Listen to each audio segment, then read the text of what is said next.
मैं प्रकाश पवार। हमारा कानून हमारी समझ। हमने पिछले एपिसोड में देखा था कि बच्चों के साथ हम क्या सावधानी बरतें और बच्चों के लिए क्या क्या कानून है जिसमें हम उनकी मदद कर सकते हैं।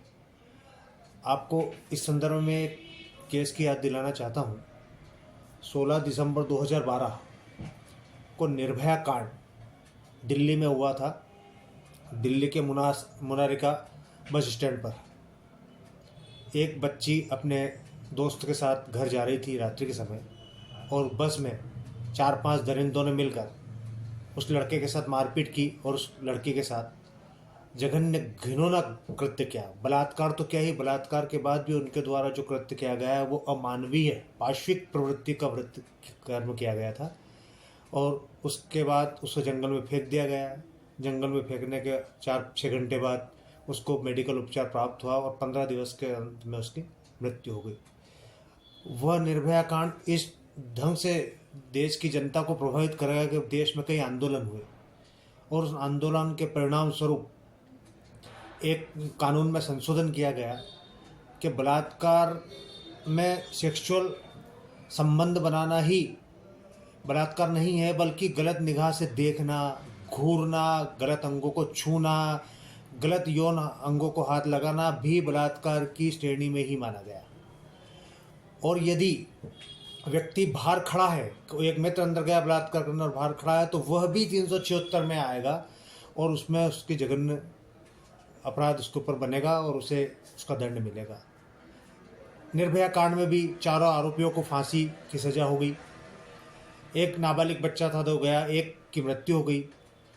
इस प्रकार उस बच्चे के साथ इंसाफ हुआ। लेकिन ऐसे कानून को मजबूत बनाना हमें बहुत आवश्यक लगा। इसी प्रकार बालिकाओं और छोटी बच्चों के साथ भी ऐसे घटनाएं होती रहती है, जिस संबंध में जब सरकार को इसकी स्थिति का पता चला तो लैंगिक अपराधों से संरक्षक नाम से कानून बनाया गया, जिसमें अवयस्क बच्चों के साथ भी इस प्रकार की हरकत होती है तो उनको पाक्सो एक्ट के अंतर्गत दंड दिया जाता है।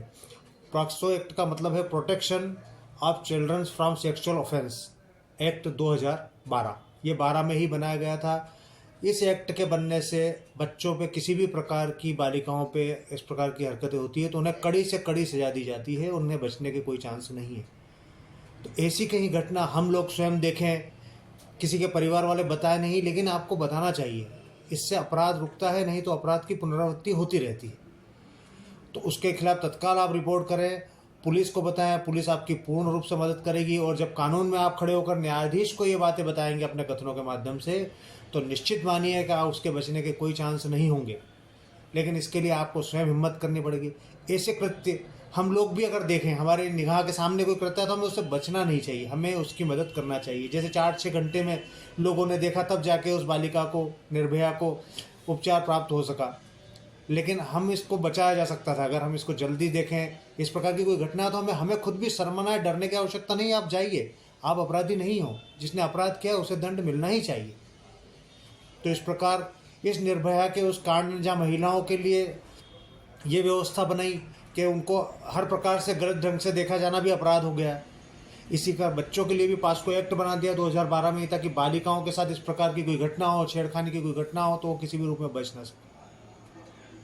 पास्को एक्ट के बारे में हम आपको और आगे विस्तृत जानकारी देंगे, इसलिए आप हमारे चैनल पे जुड़े रहें, हमें सब्सक्राइब करें, लाइक करें। और किसी विषय पर आपको स्पेशल जानकारी चाहिए तो आप हमें कमेंट्स करें, हम आपको उस कमेंट का निश्चित रूप से जवाब देंगे और आपको कानूनी रूप से संतुष्ट करेंगे। इस प्रकार एक कमेंट्स हमें आया है जिसका भी हम आगे आपको बताएंगे। नमस्कार।